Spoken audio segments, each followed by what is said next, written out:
Death is supposed to be final, the end of the road where memories of the living are laid to rest alongside the dead. But what if it wasn't?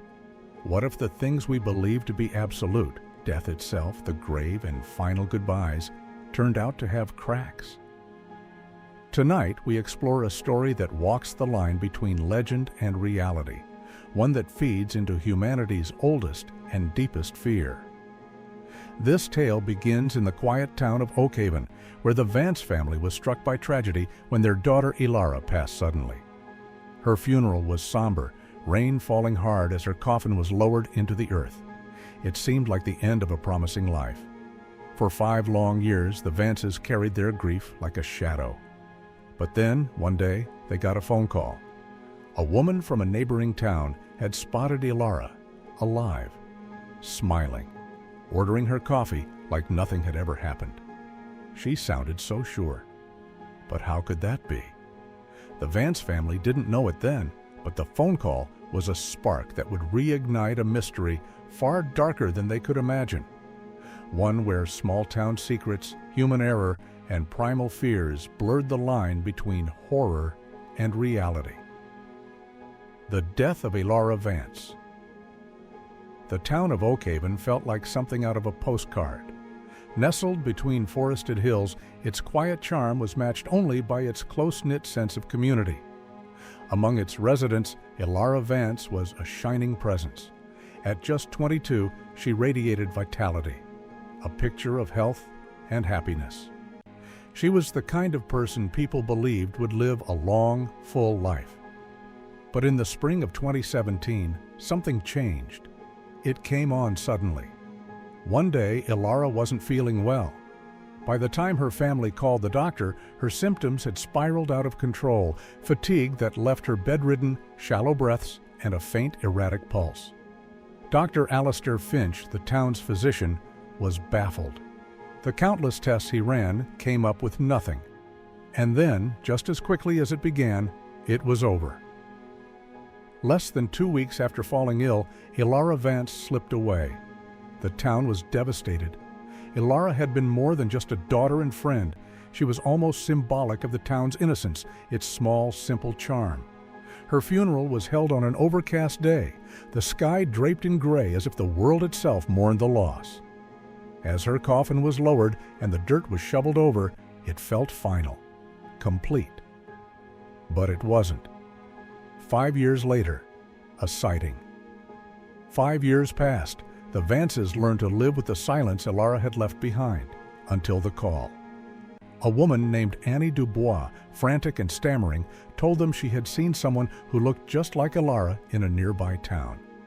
She wasn't entirely sure at first, but the way the woman held herself, her features, her smile, it was too much to be a coincidence. The Vance family wanted to dismiss it. They told themselves it had to be a mistake, until Annie sent over a photo. The photo. It was blurry, taken from across a coffee shop, but unmistakable. The woman in the image was a dead ringer for Elara. The picture made its way to Sergeant Miles Corbin, a seasoned cop in the twilight of his career. It wasn't a case he wanted to take on. How could it be anything but a bizarre coincidence? Or maybe a cruel hoax? But the desperation in the Vance's eyes stayed with him. He reopened the case, expecting to close it quickly. Instead, he stumbled across a thread that was far too loose to ignore. Dr. Finch had signed Elara's death certificate, but the secondary coroner's signature, a requirement for all deaths, was suspiciously illegible. The funeral records noted that the family had requested a closed casket, perhaps understandable given the circumstances, but still irregular for such a young woman. The embalming process had reportedly been rushed, with no documentation of its approval. At first, these seemed like minor inconsistencies. But Corbin knew better than to ignore threads, no matter how small. He began to pull. Buried alive, fact or horror. The fear of being buried alive is ancient, a primal terror wired deep into the human psyche, and it's not unfounded. While today's medicine has made leaps forward, there are many troubling cases where the line between life and death wasn't as clear as we'd like to believe. In 1915 South Carolina, Essie Dunbar was mistakenly buried after an epileptic episode left her seemingly lifeless. When her sister begged to see her one last time, the coffin was opened, and a smiling Essie sat up, completely alive. Angelo Hayes, a teenager from France, was declared dead after a motorcycle accident in 1937. He was buried quickly, but 2 days later, insurance fraud concerns led to his exhumation. To everyone's astonishment, Angelo had been alive the entire time, slipping into a deep, death-like coma. These stories aren't just folklore, they prove that the line dividing life from death is disturbingly fragile. Could Alara's case be the same? Chetrandrul. About Alara. In Oakhaven, Sergeant Corbin's investigation led him to a care facility tucked away in a nearby town. The woman spotted in the cafe, Catherine Miller, to the staff, had been staying there for years. She was admitted as an unidentified Jane Doe, suffering from complete amnesia. The staff said she'd recently begun to regain fragments of memory, but still had no idea of her past. Following the money trail revealed a shocking link.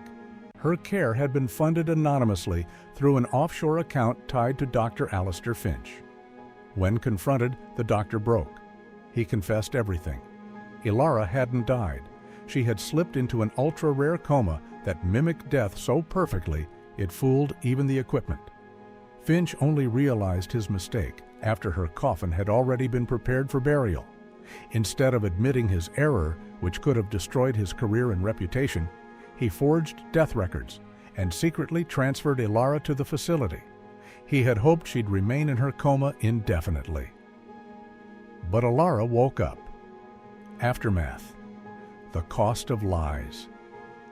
The truth brought Alara back to her family, but it didn't undo the damage. For Alara, there was a 5-year void, a complete blackout. Her parents had been denied the chance to grieve properly, and their reunion was as bittersweet as it was joyful. Dr. Finch faced prison, his career obliterated by his cowardice and greed. What might have been an honest mistake turned into something far more sinister. This fictional story feels all too real because the line between life and death, as history has shown us, can blur in horrifying ways. Is everyone buried truly gone? Or are there more stories like Essie Dunbar and Angelo Hayes waiting to claw their way to the surface, literally or figuratively? Ask yourself, which is more terrifying, the possibility of escaping the grave or the idea that someone might not? Don't forget to like, subscribe, and hit the bell for more chilling tales. Sleep tight, but maybe not too tight.